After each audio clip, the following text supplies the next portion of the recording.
Bismillahirrahmanirrahim. Assalamualaikum warahmatullahi wabarakatuh. Saya Samizi bin Rajak dengan matrik nombor 260371 akan membentangkan tugasan individu bagi GMGF 2014 Ekonomi dan Pentadbiran yang berkaitan dengan isu menjejaskan matlamat SDG 09 iaitu pertumbuhan industri, inovasi dan infrastruktur dalam penularan COVID-19. Tugasan ini disediakan untuk Dr. Rosita binti Hamdan. Kita bergerak kepada pengenalan. Matlamat Pembangunan Mampan (SDG) merupakan sasaran pembangunan sejagat baharu yang menggantikan Matlamat Pembangunan Milenium (MDG). SDG telah digunakan oleh semua negara anggota Pertubuhan Bangsa-Bangsa Bersatu (PBB) pada sidang kemuncak PBB pada tahun 2015. Malaysia telah mengiktiraf SDG pada 20 September 2015 yang menyasarkan untuk menamatkan kemiskinan, melindungi planet ini dan memastikan kemakmuran untuk semua sebagai sebahagian daripada agenda pembangunan mampan baharu. Setiap matlamat mempunyai sasaran khusus yang dicapai dalam tempoh 15 tahun yang akan datang.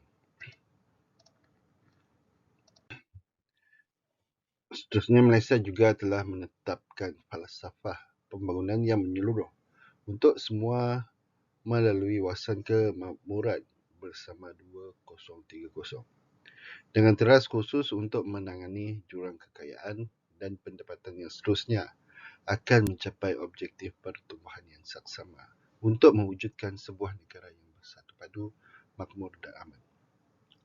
Bagaimanapun, dengan cabaran pertumbuhan yang berterusan dan kadar urbanisasi 77%, Malaysia dicabar oleh kesan kemerosotan alam sekitar dan perubahan iklim. Oleh itu juga akan memberi tumpuan kepada keseimbangan yang betul antara pertumbuhan dan langkah-langkah yang diperlukan untuk menangani isu alam sekitar yang semakin meningkat ini. Seterusnya 2.0 Sustainable Development Goal, itu SDG. Terdapat 7 matlamat yang telah digariskan dalam Matlamat Pembangunan Mampan SDG, iaitu menghapuskan jurang kemiskinan, sifat lapar, kesihatan dan kesejahteraan, pendidikan berkualiti, kesamaan jantina, air bersih dan sanitasi, tenaga mampu dan bersih, kerja yang layak dan pertumbuhan ekonomi, industri, inovasi dan infrastruktur, ketidaksamaan yang dikurangkan, bandar dan masyarakat berkelanjutan, penggunaan dan pengeluaran bertanggungjawab, tindakan iklim, kehidupan bawah air, kehidupan di tanah, institusi kuat keadilan dan perkongsian untuk mencapai matlamat. Gagasan SDG ini bersifat inklusif, iaitu penyelesaian pelbagai isu yang terdapat dalam banyak perkara dan sifat menyeluruh tanpa ada yang tertinggal. United Nations Development Programme UNDP adalah pengurusi kepada SDG ini. Dan SDG memberikan semua pihak satu pelan perancangan dan agenda bersama untuk berdepan dan menyelesaikan masalah yang telah lama wujud di dunia seperti kemiskinan, perubahan iklim, keamanan kesihatan dan sebagainya. Slide seterusnya itu 3.0 petunjuk dan penilaian untuk pembangunan mampan di Malaysia. Malaysia Quality of Life Index atau Indeks Kualiti Hidup Malaysia telah dibangunkan oleh Unit Perancangan Ekonomi pada tahun 1999 sebagai pendekatan ukuran penilaian untuk pembangunan mampan. Pendekatan ini melihat subjek di peringkat kebangsaan atau peringkat mega. MQLI telah dikemaskini pada tahun 2004 dan dikenali sebagai Malaysia Urban Quality of Life atau Kualiti Hidup Bandar Malaysia, yang berkaitan dengan pembangunan mampan sosial, ekonomi dan alam sekitar.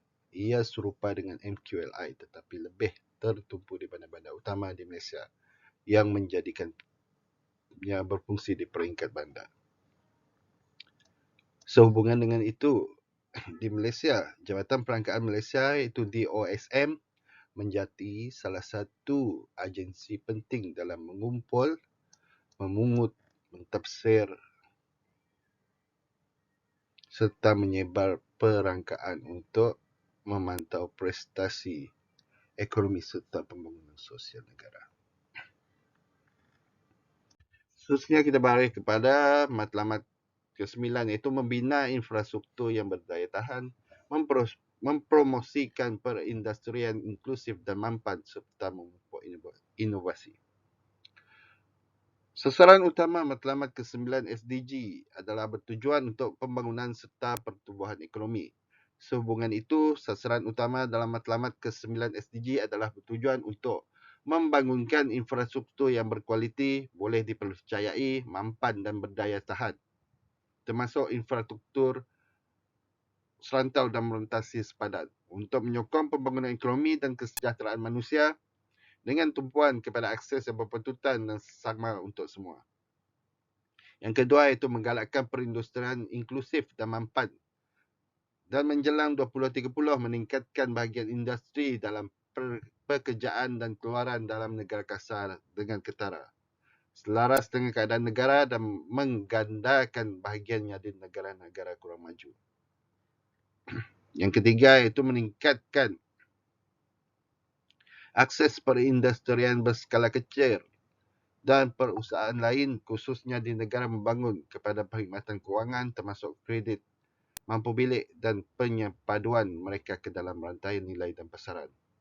Seterusnya iaitu menarik taraf industri infrastruktur dan pengubahsuaian untuk menjadikan mampan dengan meningkatkan kecekapan penggunaan sumber dan penggunaan teknologi serta proses perindustrian yang bersih dan mesak alam.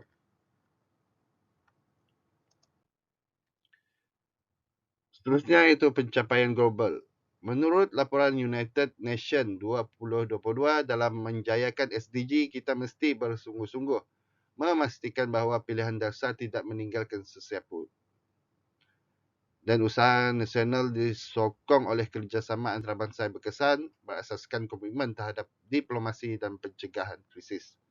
Seterusnya, sehubungan itu, perindustrian inklusif dan mampan bersama-sama dengan inovasi dan infrastruktur boleh melancarkan kuasa ekonomi yang dinamik dan berdaya saing yang menjana pekerjaan dan pendapatan. Seterusnya, inovasi dan kemajuan teknologi adalah kunci untuk mencari penyelesaian yang berkekalan kepada kedua-dua cabaran ekonomi dan alam sekitar, seperti peningkatan sumber dan kecekapan tenaga. Manakala dari segi infrastruktur komunikasi pula, lebih separuh daripada penduduk dunia kini berada dalam talian dan hampir keseluruhannya tinggal di kawasan yang diliputi oleh rangkaian mudah alih. Dianggarkan pada tahun 2019, 96.5% negara mempunyai sekurang-kurangnya rangkaian 2G. ASEAN Stat 2022. Pencapaian Malaysia. Di Malaysia, matlamat ke-9 SDG diletakkan dalam kluster 4 iaitu pertumbuhan ekonomi Malaysia 2021. Malaysia mengutamakan pembangunan infrastruktur untuk mempercepatkan pertumbuhan ekonomi, ketersambungan, mobiliti dan kesejahteraan rakyat. Rangkaian infrastruktur yang baik dan bersepadu telah menjadi faktor utama untuk menarik pelaburan langsung asing ke Malaysia dan telah memacu transformasi ekonomi sejak 1970-an. Berhubung dengan perdagangan dan logistik, dua pelabuhan utama Malaysia iaitu Pelabuhan Tanjung Pelepas dan Pelabuhan Kelang telah disenaraikan antara 20 pelabuhan kontainer terbaik di dunia sejak tahun 2010. Akses digital juga telah dipertingkatkan melalui pengembangan infrastruktur jalur lebar dan inisiatif untuk memastikan kemampuan. Dengan semua infrastruktur ini disediakan, Malaysia kini melangkah ke arah menjadi negara maju menjelang tahun 2020. Seterusnya, 5.0 isu menjejaskan matlamat ke-9 iaitu pertumbuhan industri, inovasi dan infrastruktur bagi penularan COVID-19. Pandemik COVID-19 tidak pernah berlaku sebelum ini dan impaknya amat besar hingga menjejaskan pertumbuhan ekonomi dunia. Banyak sektor ekonomi seperti industri, pembuatan, penyelidikan, pengangkutan dan banyak lagi terpaksa dihadkan bagi membendung penularan COVID-19. Keadaan ini telah menjejaskan kemajuan negara ke arah pembangunan industri yang inklusif dan mampan.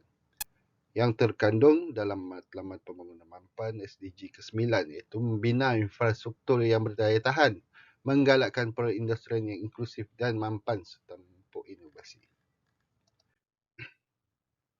Di Malaysia, sektor pembuatan dan perindustrian, sektor yang bersaiz kecil serta sederhana telah menerima tempias ekonomi yang paling teruk disebabkan oleh krisis COVID-19 ini.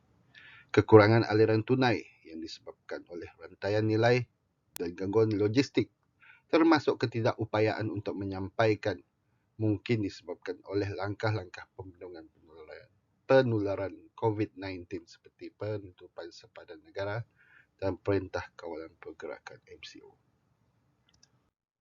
Isu kedua adalah pengurangan dalam permintaan telah menimbulkan cabaran terbesar kepada sektor industri dan pembuatan.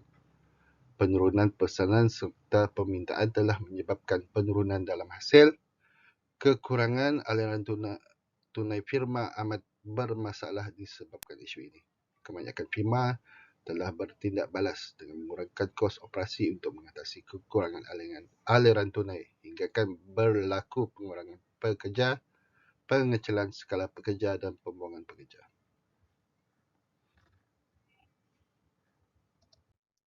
Isu ketiga adalah kekurangan input dan kesukaran untuk memenuhi kontrak adalah cabaran terbesar pandemik dan MCO yang telah dilaksanakan memberi impak negatif kepada firma serta syarikat di Malaysia. Langkah-langkah bagi menangani COVID-19 ini telah membawa kepada gangguan rantaian nilai global akibat penutupan sempadan dan sekatan terhadap pergerakan domestik MCO yang telah dilaksanakan pada 18 Mac 2020. Dan penangguhan pembukaan sempadan pada April 2022 menyebabkan pertumbuhan ekonomi lumpuh. Seterusnya kita beralih ke 6.0 iaitu impak SDG 09 terhadap ekonomi. Pembangunan infrastruktur menunjukkan 58% pertumbuhan dalam rangkaian jalan raya sejak tahun 2010. Jumlah panjang jalan persekutuan dan negeri ialah 216,837 km, yang mana ia telah meningkatkan ketersambungan di seluruh negara. Pada tahun 2016, projek Pembonia pula telah dilaksanakan di Sabah Sarawak, yang telah menyumbang kepada keterhubungan akses dan memudahkan pembangunan infrastruktur. Selain itu, keboleh capaian kepada jalur lebar di Malaysia semakin meningkat dan liputan jalur lebar nasional juga telah bertambah sejak 2016, iaitu hampir semua kawasan di Malaysia menerima capaian jalur lebar. Keadaan ini telah memacu pertumbuhan ekonomi walaupun banyak kawasan pedalaman di Malaysia masih belum mempunyai capaian jalur lebar yang baik. Tapi pelbagai usaha telah dilakukan oleh kerajaan dalam membangunkan jalur lebar ini. Di samping itu, inovasi amat penting sebagai pemacu ekonomi. Malaysia sedang memupuk dan mengembangkan usahawan digital dan syarikat baru yang mencipta teknologi termaju. Pergerakan inovasi agak umbi kiat dilaksanakan melalui pelbagai inisiatif berbentuk peruntukan, pertumbuhan, geran dan pembiayaan. Kementerian Sains, Teknologi dan Inovasi Projek Inovasi Sosial menjadi peneraju untuk mempromosikan inovasi hingga ke akar umbi yang beri manfaat kepada masyarakat setempat. Seterusnya, faktor kejayaan matlamat pembangunan mampan SDG ke-9 di Malaysia adalah disebabkan oleh keberanian melabur dalam pembangunan infrastruktur ekonomi dan sosial untuk menerai pelaburan swasta. Tujuan utama adalah untuk menjana pertumbuhan ekonomi agar para pelabur luar tertarik dan akan meneruskan pelaburan Malaysia. Contoh pelaburan yang dapat dilihat menjamin pertumbuhan ekonomi adalah di kawasan perindustrian bebas cukai. Secara kesimpulan, agenda 2030 yang ditekankan dalam matlamat pembangunan mampan memberikan manfaat kepada manusia sejagat. Ia bersifat inklusif dan berusaha untuk menjayakan misi serta misi ini menjadi instrumen antarabangsa yang amat penting dalam mengukuhkan kerjasama global. Oleh itu, di Malaysia, prinsip dalam matlamat pembangunan mampan diselarikan dalam rancangan Malaysia 5 tahun. Yang kedua itu SDG 9 amat penting dalam membantu pertumbuhan ekonomi dan ia saling melengkapi SDG yang lain. SDG 9 meletakkan industri yang mampan, kesediaan melabur dalam penyelidikan saintifik dan inovasi. Ia juga secara tidak langsung merapatkan jurang digital bagi memastikan akses yang sama kepada maklumat, pengetahuan, ketepatan data dan secara tidak langsung memupuk inovasi dan daya saing keusahawanan. Sekian saja pembincangan saya. Sekian, wabillahi taufik wal hidayah. Assalamualaikum warahmatullahi wabarakatuh. Terima kasih.